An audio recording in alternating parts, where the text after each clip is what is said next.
When learning about the laws of physics, you find that there are a large number of complicated and detailed laws. The laws of gravitation, of electricity and magnetism, nuclear interactions, and so on and so on. But across the variety of these detailed laws, there sweep great general principles, which all the laws seem to follow. Now, these principles are, for instance, the principles of conservation, certain qualities of symmetry, the general form of quantum mechanical principles, and unhappily or happily, as we spoke about last time, the fact that all the laws are mathematical. And tonight I want to talk about the conservation principle. Now, a principle of the physicist uses all ordinary words in a peculiar manner, which is unfortunate.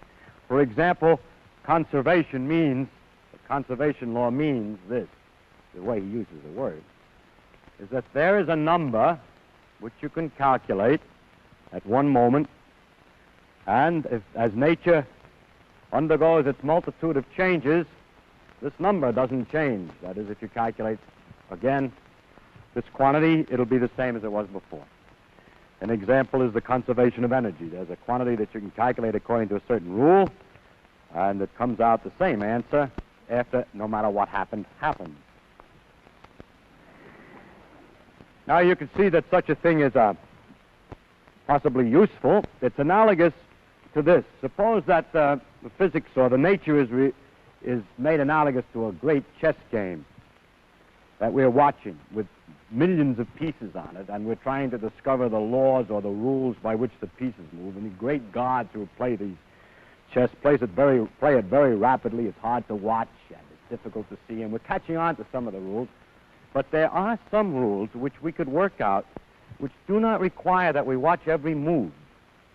For instance, if there's one bishop only on the board, since the bishop moves diagonally, it never changes its color. So if there's a red bishop on the board and we look away for a moment while the gods play for a few minutes, look again, we can expect that there's a red bishop on the board. Maybe in a different place, but the same red bishop, the same color, square. And this is in the nature of a conservation law. We don't need to watch the insides, but we at least know something about the game anyway. It's true that in chess, this particular law is not necessarily perfectly valid. If we watch long enough, it could happen that the bishop is captured while we weren't looking, a pawn went down to queen, and the god decided that it was better to put a bishop instead of a queen in the place of that pawn, and it was on a black square. And so, unfortunately, it may well turn out that some of the laws which we see today may not be exactly perfect, but I'll tell you how it looks now.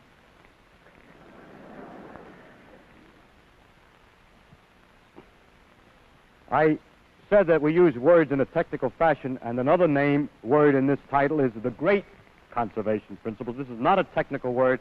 It was merely put in to make the title sound more dramatic. Just as well call them the conservation law. If you wish, there are a few conservation laws that don't work, that are only approximately right, that are kind of useful, and we might call those the little conservation laws. I'll mention one or two of those. But the other ones that I'm going to mention are, as far as we can tell today, absolutely accurate. The easiest one to understand is the one I'll start with, and that's the conservation of electric charge.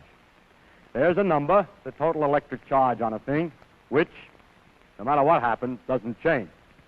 Of course, the total electric charge in the world, rather, is what doesn't change. The charge may go from one place to another, but if you lose it here, you'll find it over there. So the conservation is of a total of the electric charge. This was discovered experimentally, or demonstrated experimentally, by, I am embarrassed to say, I don't remember whether it was, I think it's Faraday, but it might have been Franklin. Anyway, it's somebody whose name begins with F. And I know at least this much, that it isn't Feynman anyway, but it's... At any rate, the experiment consisted of getting inside of a great globe of metal, on the outside of which was a very delicate galvanometers to look for charge on the globe, because small amounts of charge would make a big effect.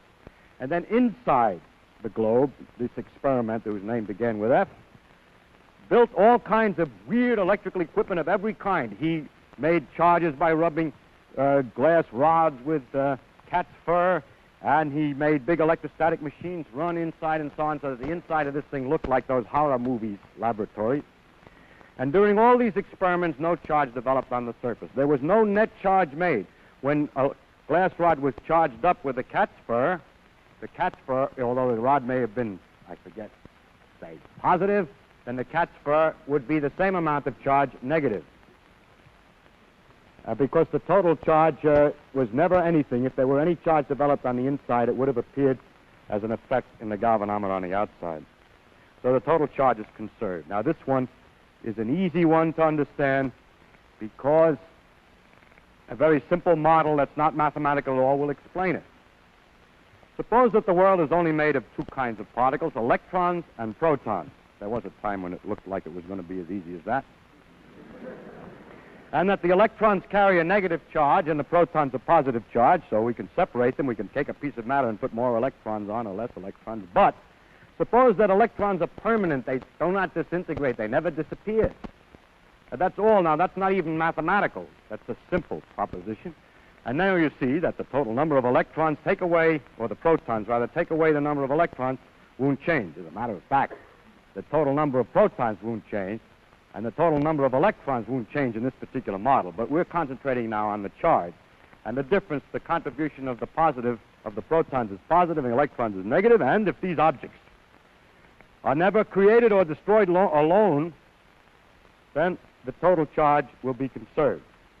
I want to list later on the number of properties of conserved quantities, and I start with the one about charge that we're talking about, and we mark down here that it is conserved. And that's the beginning. This goes yes. So that's the first. The chart will expand as we go along. This theoretical interpretation is very simple, but it was later discovered that electrons and protons are not permanent. For example, a particle called a neutron can disintegrate into a proton and an electron, plus something else which we'll come to. But the neutron, it turns out, is electrically neutral. So although protons are not permanent, nor are electrons permanent in the sense that they can be created from a neutron, the charge still checks out, because starting before we had zero charge, and afterwards we have +1 and -1, so when added together, you get zero charge. So that the rule is, now another example of a similar trouble, not trouble, but fact, is this, that there exists another particle which is positively charged besides a proton called a positron, which is a kind of an image of an electron. It's just like the electron in most respects, except it has the opposite sign of charge, and more important, it's called an antiparticle because when it meets with an electron, the two of them can disintegrate, they can annihilate each other, and nothing but light come out. So electrons are not permanent, even them by themselves. An electron plus a positron will just make light. Or actually, the light is invisible, it's gamma rays, but it's the same thing for a physicist. Just the wavelength is different. So a particle and the antiparticle can annihilate. The light has no electrical charge, but we remove one positive and one negative charge, so we haven't changed the total charge. Therefore, the theory of this conservation of charge is a little slightly more complicated, but still very unmathematical. It's simply this. How many positrons do you have? How many protons? Take away the number of electrons. And there are other particles, it turns out, in the world that you have to check. For instance, there are antiprotons. They contribute negatively.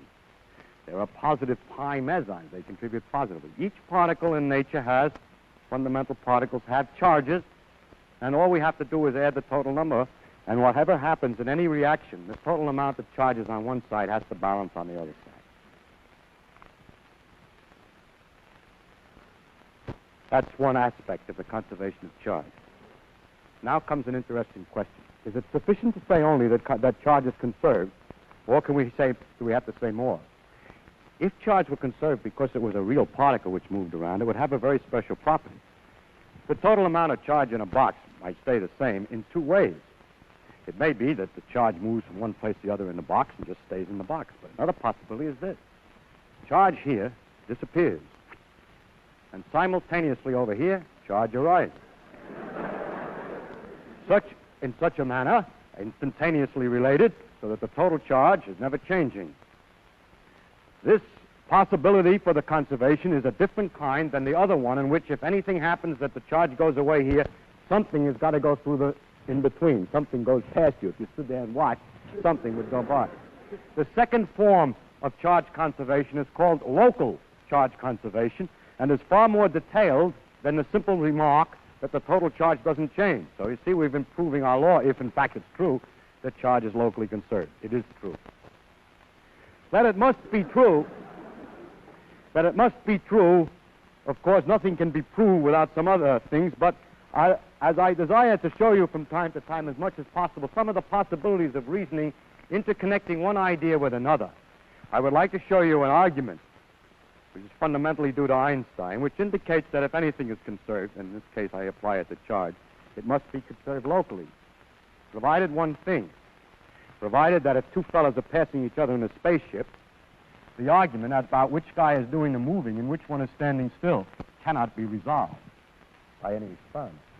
That's called the principle of relativity, that the motion is relative and that we can look at any phenomenon from either point of view, either from the point of view that the one is moving and that this one is standing still and this one is moving, or the other way around. Now, suppose I take this point of view that this one is the one that's moving past him. Don't forget, that's just temporary. You can also look at it the other way, and you must get the same phenomena of nature. Now, suppose that this man who's standing still wants to argue whether or not he sees a charge over here disappear and a charge over here appear at the same time. In order to make sure that it's the same time, he can't sit in the front of the ship because he'll see one before he sees the other on account of light. So let's suppose that he's very careful. He sits dead center in the middle of the ship, right here, and looks. He's right in the middle, halfway in between. Incidentally, I'm going to have another man doing the same kind of observation in the other ship. And now, a lightning bolt strikes and charge at this point A is created at a certain instant. And at the same instant, back over here, at this place B, on the other side, in the back of at the other end of the spaceship, funny-looking spaceship, the charge is annihilated, disappears. At the same time, which is perfectly consistent with our idea that charge is conserved, because if we lose one electron, we get one electron here and lose one here, but nothing went in between. Now see.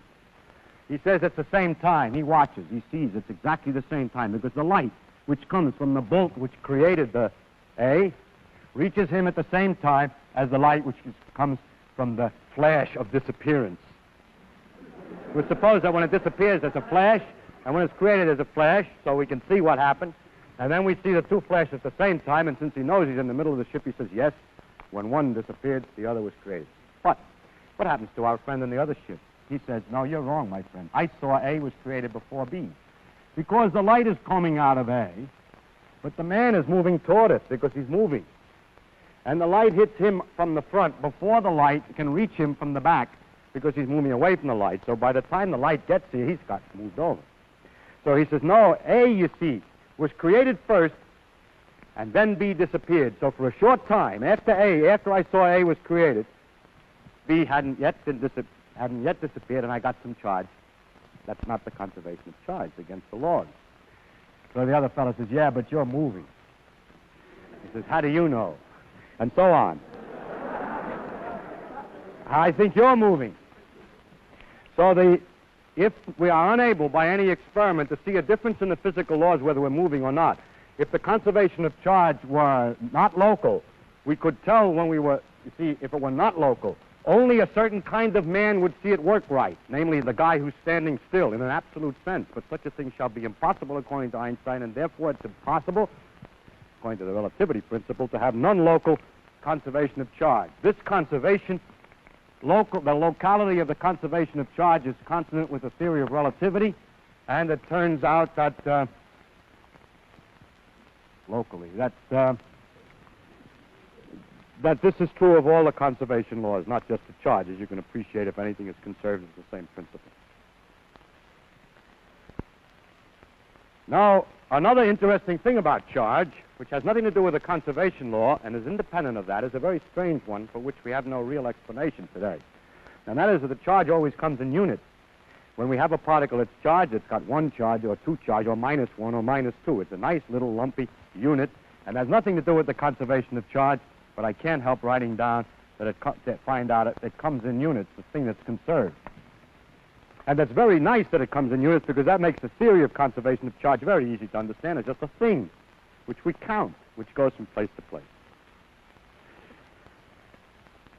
Finally, it turns out technically that the total charge of a thing is very easy to determine electrically, because the charge has a very important characteristic. It's the source of the electric and magnetic field. Charge is a measure of the interaction of an object with electricity, with electric field. And so the other item that we should put here on the list is that this is the source of a field. In other words, the electricity is related to the charge. So the particular quantity which is conserved here has two other aspects which are not connected with the conservation directly, but are interesting in either way. One is that it comes in units, and the other that it's the source of a field. Are there other examples? There are many conservation laws. I give some more examples of conservation laws of the same type as the charge, in the sense that it's merely a matter of counting. There is a conservation law called the conservation of baryons. A neutron can go into a proton. If we count each of those as one tien, then we don't lose the number of tiens. The word tien is actually substituted by baryon, which is equally mysterious and meaningless. The neutron carries one baryonic charge unit, or represents one baryon. Then a proton represents one baryon. All we're doing is counting and making big words. And so the total number, if this reaction occurs, the total number of baryons doesn't change. It does turn out, however, that there are other reactions in nature. For example, a proton plus a proton can produce rather a great variety of strange objects.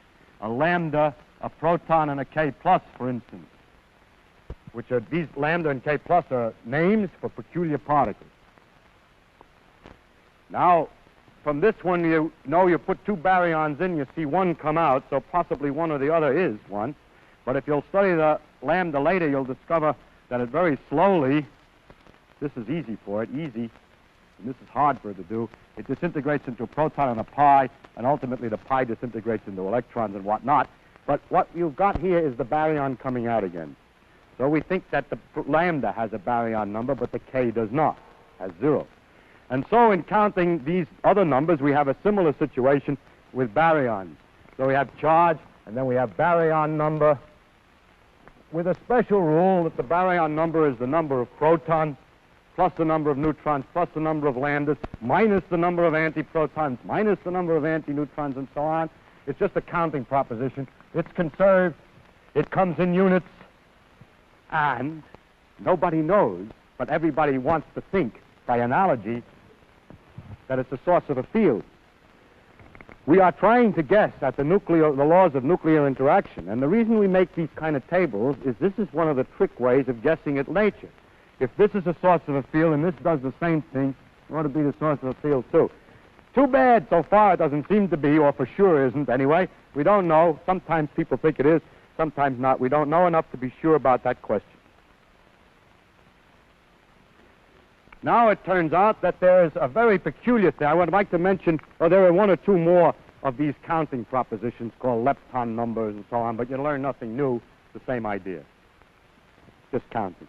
There is one, however, which is slightly different, is that there are, in nature, characteristic rates, apparently, with these strange particles. There are rates of reactions which are very fast and very easy reactions to do, and others that are very slow. I don't mean easy and hard in a technical sense. It's a little, in actually doing the experiment. It's got to do with the rates at which these reactions occur when the particles are present. Anyway, there's a clear distinction between this kind of a reaction and this. And it turns out that if you take only the faster, easy reactions, that there's one more counting law in which the lambda gets a -1 and the K plus gets a +1, and it's called the strangeness number, or hyperon charge, rather. And the proton gets 0. And in that particular rule is right for every easy reaction, but it's wrong for the slow reaction. And then we have a conservation law called the conservation of strangeness, or the conservation of hyperon number, which is nearly right, which is very peculiar.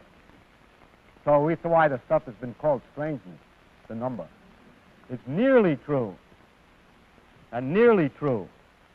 But in trying to understand the strong interactions which are involved in nuclear forces, since as far as the strong interactions are involved, the thing is conserved, that has made people propose that for the strong interactions, that's again a source of a field, but we don't know.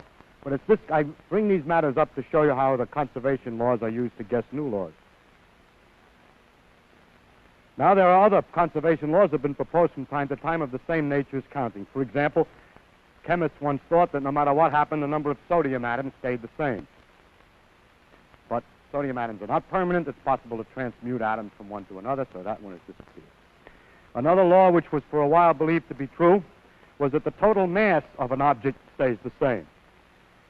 It depends on how you define mass and whether you get mixed up with the energy nowadays, and I will disregard this mass law until we come to the conservation of energy. But the mass conservation law has been contained in the next one, which I'm going to discuss now, which is the law of conservation of energy.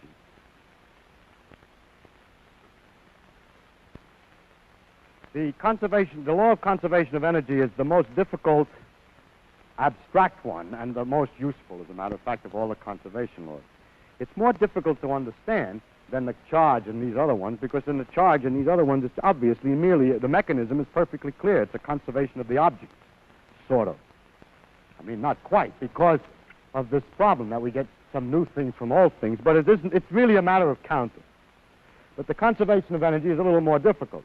Here we have a number which is not changed in time, but the number doesn't represent the number of any particular thing. I would like to make a kind of silly analogy to explain a little bit about it. And I want you to imagine that a mother has a very difficult child. Well, not necessarily difficult, but she has a child who she leaves alone in a room with 28 blocks. The indestructible, absolutely indestructible blocks, like the charge. And the child plays with the blocks and then during the day, and when the mother comes back, she discovers, indeed, there are 28 blocks.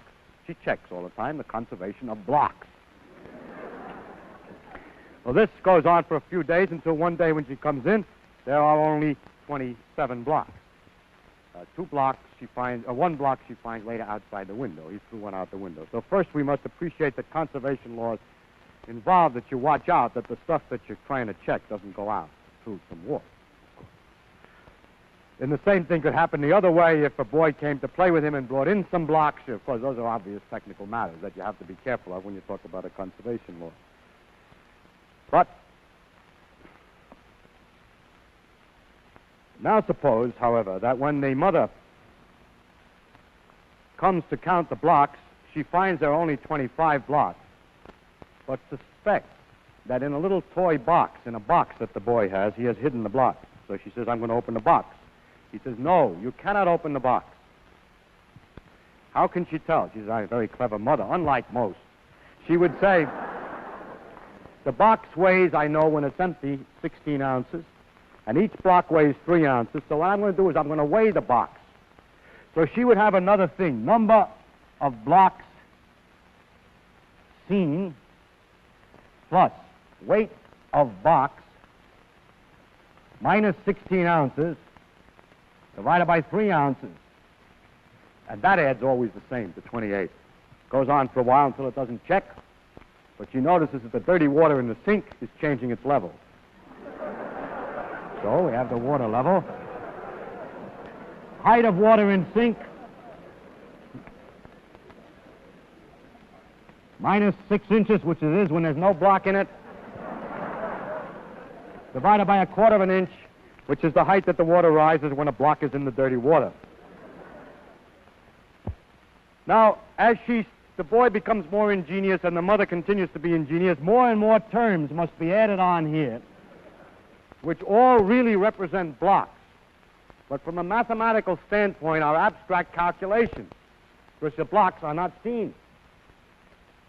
Now I would like to draw my analogy and tell you what is common to this and the conservation of energy and what is different. Suppose that you never saw the blocks at all, that in any one of the situations there were never any blocks. Then the mother would be always calculating a whole lot of terms, which is called blocks in the box, blocks in the water, blocks and so on. But there are other differences that there aren't any blocks as far as we can tell. and that the numbers that come out here are not integers, unlike the case of the blocks with the child. Suppose, I mean, it could happen to the poor lady that when she calculates this number, it comes out 6 1/8 blocks. And when she calculates this number, it comes out 7/8 of a block, and the rest of them give 21, still 28. That's the way it looks. So what we discover is that we have a scheme in which we can find a sequence of rules, and from the rules, each one of the different kinds of calculations we call calculating the same thing, number of blocks, or energy, by different rules. And then we add all the numbers together from all the different forms of energy. It always adds up to the same total. But as far as we know, there are no real units. It's not made out of little ball bearings. So it's abstract. It's purely mathematical. There exists a number such that you can calculate and it doesn't change. I cannot interpret it any better than that. And this energy has all kinds of forms, analogous to the blocks in the box and blocks in the sink water and so on. There is energy due to motion. It's called kinetic energy. There's energy due to gravitational interaction, the gravitational potential energy it's called. There's a thing called thermal energy, electrical energy, light energy, elastic energy, and springs and so on, chemical energy, nuclear energy, and there is also an energy that a particle has from its mere existence, an energy that depends on its mass directly. That's a contribution of Einstein, as you undoubtedly know. E equals mc squared is what I was talking about, which is a famous equation, mystic law. Now, actually, although I mentioned a large number of energies, I would like to explain that we're not completely ignorant about the thing and that we understand the relationship of some of them. For example, what we call thermal energy is to a large extent merely the energy, the kinetic energy of motion of the particles inside an object. What we call elastic energy and chemical energy are both have about the same origin, namely the forces between the atoms. When the atoms rearrange in a new pattern, some energy is changed. That quantity changes. That means that some other quantity has to change. So, for instance, if the chemical energy changes, then heat energy is changed. So that in a burning something, the chemical energy changes, and you find heat where you didn't have the heat before, because it all has to add up to that. And but elastic energy and chemical energy are both interactions of atoms, and we now understand the interactions of the energies of the atoms, or those chemical interactions, or those interactions of the atoms, to be a combination of two things. One is electrical energy, and the other is kinetic energy. Again, only the formula for it is quantum mechanical instead of the usual. It's a little different one. Light energy is nothing but electrical energy, because light has now been interpreted as an electric and magnetic wave. The nuclear energy has is not represented in the terms of the others, but as a result of what do we say? Due to nuclear forces. Well, we didn't say anything. But nuclear energy is not connected yet to the others. I'm not just talking about the energy released. In the uranium nucleus, there's a certain amount of energy, and then when the thing disintegrates, it changes the amount of energy in the nucleus, but the total amount of energy in the world doesn't change, so a lot of heat and stuff is generated in the process in order to balance that thing out. Now, this conservation law is very useful in many technical ways, and I wish I could give you a number of them. I'll give you some very simple ones to show you how, from the conservation of energy and knowing the formulas for the energy, which are not those, you can calculate, you can see what some certain things have to happen. In other words, many laws are not independent laws, but are just secret ways of talking about the conservation of energy, or better. Knowing the conservation of energy, you can understand a lot of laws. The simplest one is a lever. If this is a lever on a pivot, and let's say this distance is 1 and this distance is 4 times 1 foot and 4 feet, then first I must give you the law for gravity energy. And the law for gravity energy is to take, if you have a lot of weight, you take the weight of each weight and multiply it by the height above the ground and add this together for all the weights, and that gives all the gravity energy. Now let's put the ground right here. Now, the problem is this. Suppose that I have a 1 pound weight here, just to make it, or say to make it more complicated, 2 pound weight here. And I have an unknown mystic weight on the other side. X is always the unknown. So let's call it W to make it look more. that we've advanced above the usual. Now, the question is, how much must W be so that it just bounces and it swings quietly back and forth without any trouble? That means that the energy, if it swings quietly back and forth without any trouble, when it's set this way, and when it's tilted up a little bit, say, for instance, that this has gone up 1 inch, the energy is the same. If it is the same, then it doesn't care much which way, and it doesn't fall over. So if this goes up 1 inch, how far down does this go? If you think about it quite a long time, this being 1 inch and that being 4 feet, you can figure out by proportion that this being 1 foot, this is 1/4 of an inch. So that the rule says this, that before anything happened, all the heights were 0, so the total energy is 0. After the thing has happened, we multiply the weights, unknown, by the height minus 1/4 of an inch, add the other weight, 2, by the height, 1 inch, and this should add up to the same energy as before. So that 1/4 of W taken away from 2 is 0, and W must be 8. So that's how we find the laws. I mean, that's one way we can understand the easy law that you know, of course, the law of the lever. But it's interesting that not only this one, but hundreds of others of the physical laws can all be closely related to the various forms of energy. So I illustrate that only to illustrate how useful it is. The only trouble is, of course, it doesn't really work. I mean, if you did that, it wouldn't swing like this on account of friction in the fulcrum. If I had something moving, for instance, it has kinetic energy like a rolling ball, and it's on a constant height, and it rolls along and then it stops. That's on account of friction. But what happened to the energy of the ball? And the answer is that the energy of the ball has gone into the energy of the jiggling of the atoms in the fluorine in the ball. The world that we see on a large scale looks so nice when we polish a nice round ball and so on. It's really quite complicated when you look at it on a little scale. Little billions of tiny atoms with all kinds of irregular shapes looked at in detail. It's like a very rough boulder, really, when looked at finely enough, because it's made out of these little balls. And the floor is the same way, as a bumpy business made out of balls. And you roll this monster thing over the other, you can see that the little atoms are going to go snap, jiggle, and after the thing has rolled across, the ones that are left behind are still shaking a little bit from the pushing and snapping that they went through. So there is left in the floor a jiggling motion or thermal energy.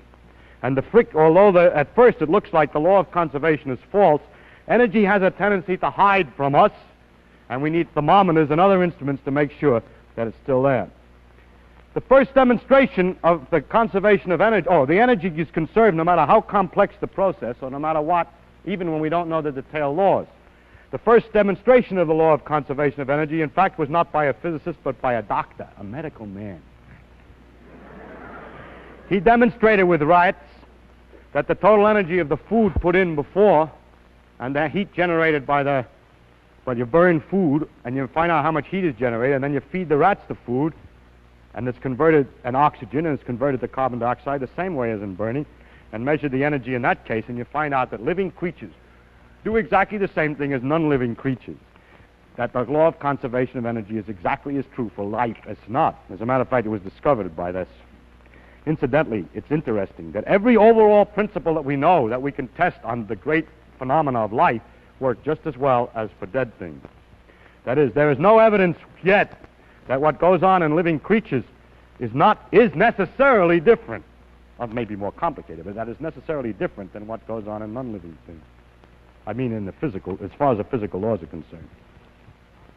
Incidentally, this amount of energy that's in the food, it'll tell you how much heat and mechanical work and everything that's generated is what you read. When you read up here about calories, you're not eating something called calories, but you're eating that measure of the amount of heat energy that's in the food. For people who like to, physicists always feel so superior and smart and so on, that people would just like to get them once on something. And so I'll give you something to get them on. They should be utterly ashamed of themselves, because they take the same thing, energy, and they measure it in a host of different ways with different names. Absolutely absurd. Energy can be measured in calories, in ergs, in electron volts, in foot-pounds, in BTU, in horsepower hours, in kilowatt hours, all exactly the same thing. It's like having money, in dollars and in pounds and so on. But unlike the economic situation where the ratio can change, these dopey things are an absolutely guaranteed proportion.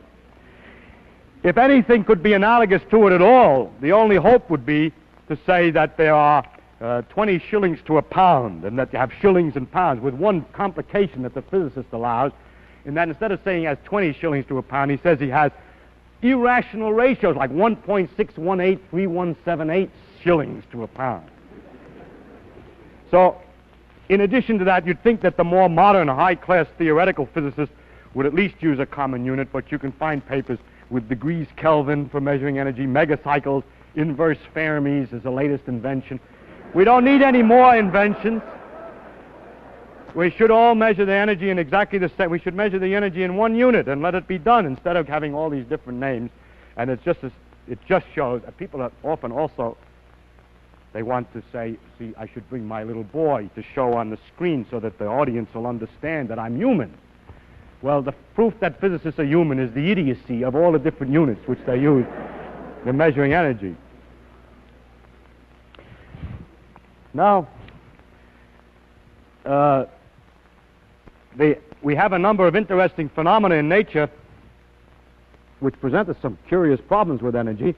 Has recently been discovered things called quasars, which are very far away and they emit a lot of light. They're enormously far away, emit a lot of light and a lot of radio waves, and have radiating so much energy that the question is, where does it come from?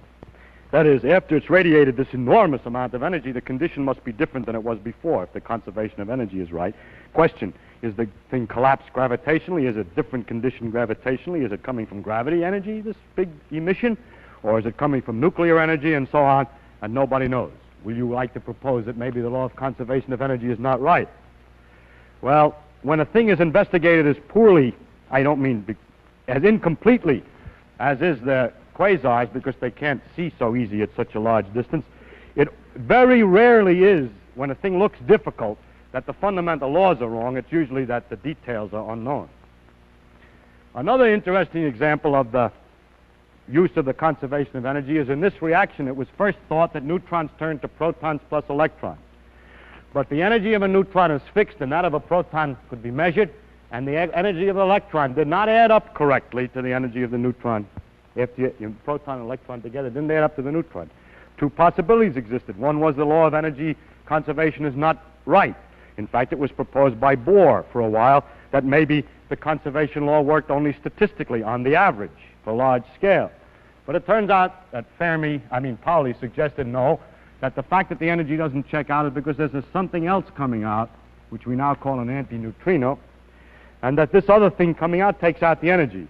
You say the only reason for the antineutrino is to make the conservation of energy right. Well, it takes a lot of other things right. Conservation of momentum and other conservation laws are fixed up because a piece came out that we weren't worrying about. And very recently it has been directly demonstrated that such neutrinos indeed exist. That illustrates a point. Why are we able to extend our laws to regions that we're not sure? How is it possible? Why are we so confident? Because we check the energy conservation here. Then when we get a new phenomenon, we say it's got to satisfy the conservation of energy. And every once in a while you read in the paper that the physicists have discovered one of their favorite laws is wrong. It's not a mistake to say that it's true in a region where you don't look yet, when you haven't looked yet. If you will not say that it's true in a region that you haven't looked yet, you don't know anything.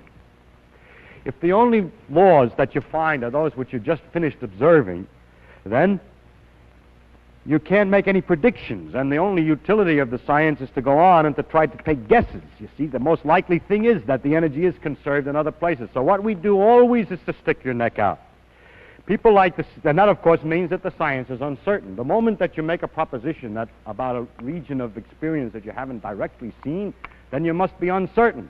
But we always must make statements about the regions that we haven't seen, or is no use in the whole business. For instance, in early experiment, the mass of an object changes when it moves. Because of the conservation of energy, the energy associated with the motion appears as an extra mass because of the relation of mass and energy. So things get heavier when they move. It was first believed by Newton that this wasn't the case, that the masses stayed constant. And so when it was discovered that that was false, everybody say it was a terrible thing that physicists found out they were wrong. Why did they think they were right? The effect is very small. Only when you get near the speed of light does it make any difference. If you spin a top, it weighs the same as if you don't spin it within very, very fine fraction. So you could say, oh, they should have said, if you do not move any faster than so-and-so, then the mass doesn't change. That would then be certain. No. The experiment happens to be done only with tops made out of wood, copper, steel, and so on. So we should have said that tops made out of copper, steel, wood, and so on were not moving any faster. You see, we do not know all the conditions that we need for an experiment. It is not known whether a radioactive top would have a mass that's conserved, but we have to take a guess. So in order to have any utility at all to the science, in order not simply to describe an experiment that's just been done, we have to propose laws beyond their range, and there's nothing wrong with that. That's the success. That's the point. And that makes the science uncertain. If you thought before that science was certain, well, that's just an error on your part. Now there are so we have here the energy, which we could put in our list. And it's conserved perfectly, as far as we know. But it does not come in units. And now the question is it the source of a field? And the answer is yes.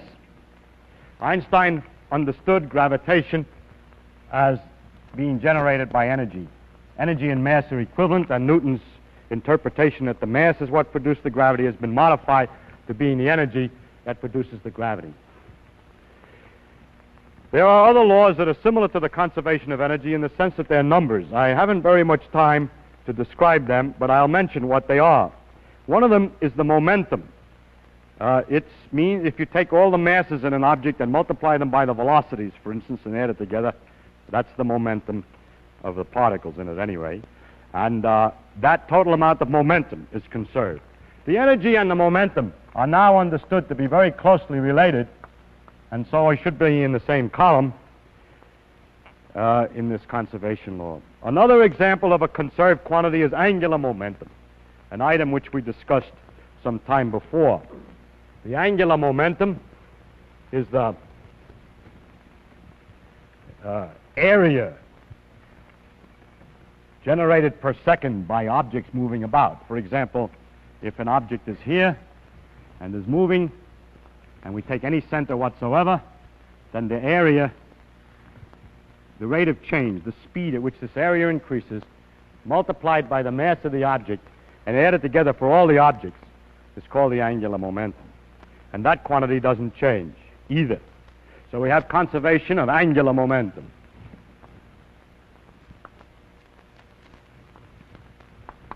Incidentally, at first sight, if you know too much physics, you might think that the angular momentum is not conserved. Like the energy, it appears also in different forms, although most people think it only appears in motion. But it does appear in other forms, and I will illustrate that. You know that if you have a wire and move a magnet up into it, increasing the magnetic field through the flux through the wire, there'll be an electric current. That's how electric generators work. So now imagine that I have, instead of a wire, a disk on which there are electric charges analogous to the electrons in the wire. And then I bring up a magnet dead center along the axis from far away very rapidly up to here. So then now there's a flux change through here. Then, just as in the wire, these will start to go around. And so if this were on a wheel, it would be spinning by the time I brought the magnet up. Well, that doesn't look like conservation of angular momentum, because when it's down here, nothing's turning. And when it's up here, it's spinning. And so we got turning for nothing. And that's against the rules. Oh, yes, you say, I know, there must be another kind of interaction that makes the magnet spin the opposite way. It's not the case. There is no electrical force on the magnet tending to twist it the opposite way. The explanation is that angular momentum appears in two forms. One of them is angular momentum of motion, and the other is angular momentum in electric and magnetic field. And there is angular momentum in the field here, although it doesn't appear as motion, and has the opposite sign to the spin. If we take the opposite case, it's even more clear. If we have just these particles and the magnet here, and everything standing still, I say there's angular momentum there. There's a rotational effect. I mean, there's an angular momentum in the field. There's a hidden form of angular momentum that doesn't appear as actual rotation. When you pull this magnet down and take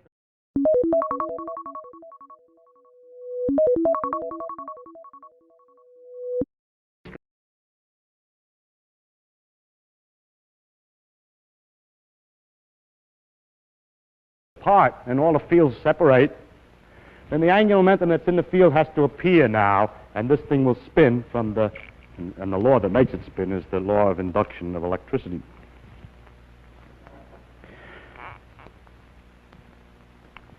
Now, the question as to whether it comes in units is very difficult for me to answer.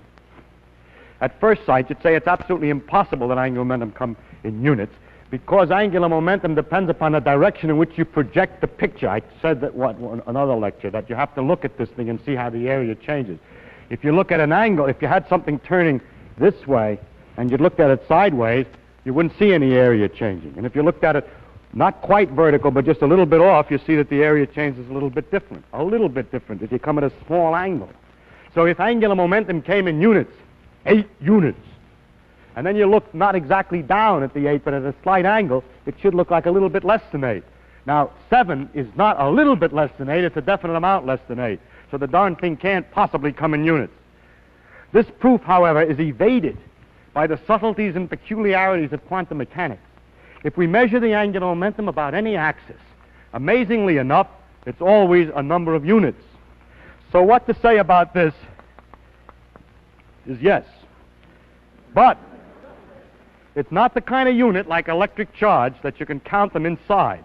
The angular momentum is, although it does come in units in the mathematical sense that the number that we get in any measurement is a definite integer times a unit, we cannot interpret that in the same manner that we interpret this in the case of electricity, that there's this one and another one. You see those little 6 little units in there? You can't see the units, you see, but it comes out always integer anyway, which is very peculiar.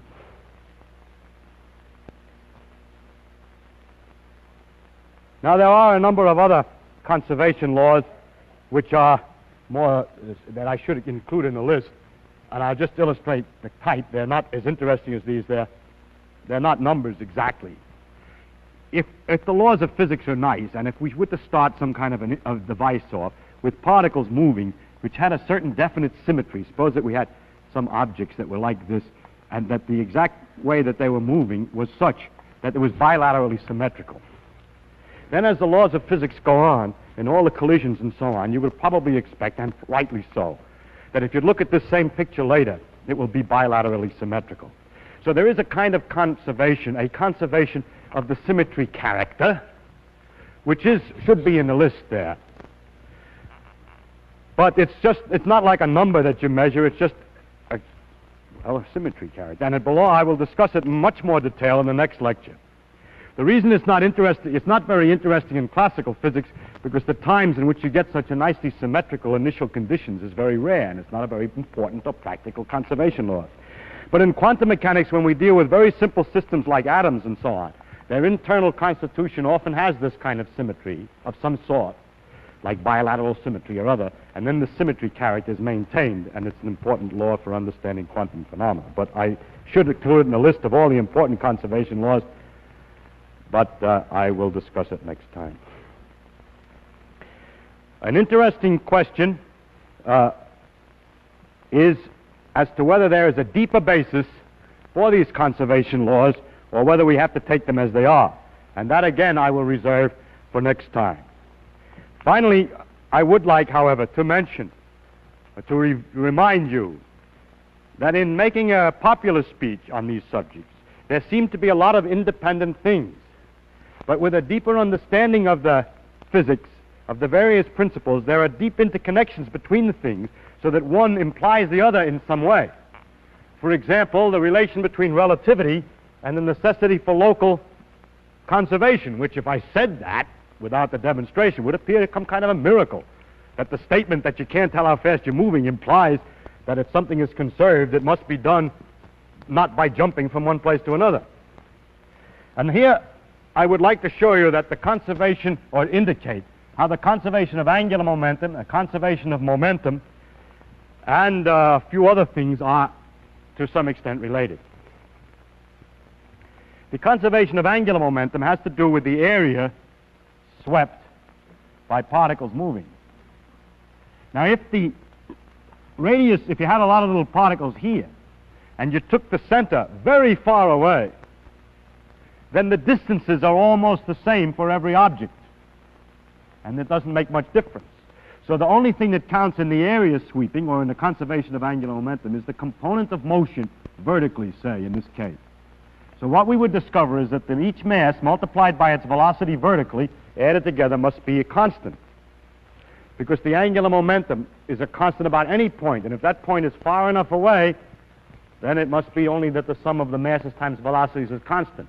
And therefore, the angular momentum implies the conservation of momentum. The conservation of angular momentum implies the conservation of momentum. And that in turn implies another thing, which is the conservation of another item which is so closely connected that I don't put it in the list, which is a principle about the center of gravity. That a mass in a box cannot just disappear here and move over here by itself. That's nothing to do with conservation. You think, well, you still got the mass, and I moved it from here to here. Charge could do that, but not a mass. Let me explain why. Suppose, since the laws of physics are not affected by motions, that this box was drifting slowly upwards. And take a point not far away. Now, as it's drifting upwards, if the mass were here quiet in the box, in the beginning it has a mass here going up and producing an area at a certain rate. After the mass has moved over here, if it's going up at the same speed because the box is drifting, then the area would be increasing at a greater rate because there's a bigger length this way, although the altitudes are the same. But by the conservation of angular momentum, you can't change the rate at which the area is changing, and therefore you simply can't move one mass from one place to the other if you don't push on something else and get rid of the momentum or angular momentum. And that's the reason why the rockets in empty space can't go. But they do go. That's because we have, the rocket is what the center of gravity, that is, if you figured it out with a lot of masses, if you move one forward, you got to move others back so that the total motion back and forth of all the masses is nothing. Now, the way a rocket works is that here's a rocket which shoots some gas out of the back, and here's a gas. You see, beforehand, the rocket's standing still, say, in empty space, and afterwards it shoots some stuff out the back, and then the rocket's going forward. And the point is that of all of the stuff in the world, the center of mass, the average of all the mass, is still right where it was before. But the interesting part has moved out here, and an uninteresting part that we don't care about has moved out here. There is no theorem that says that the interesting things in the world are conserved, only the total of everything. Discovering the laws of physics is like trying to put the pieces together of a jigsaw puzzle. And we have all these different pieces, and today they're proliferating rapidly. And they're lying about. Many of them can't be fitted with other ones. Now, how do we know that they belong together? How do we know that they really are parts of one picture, one at present incomplete picture? We're not sure, and it worries us to some extent, but we get encouragement from the common characteristics of several pieces. They all show blue sky, or they're all made out of the same kind of wood. Thank you very much.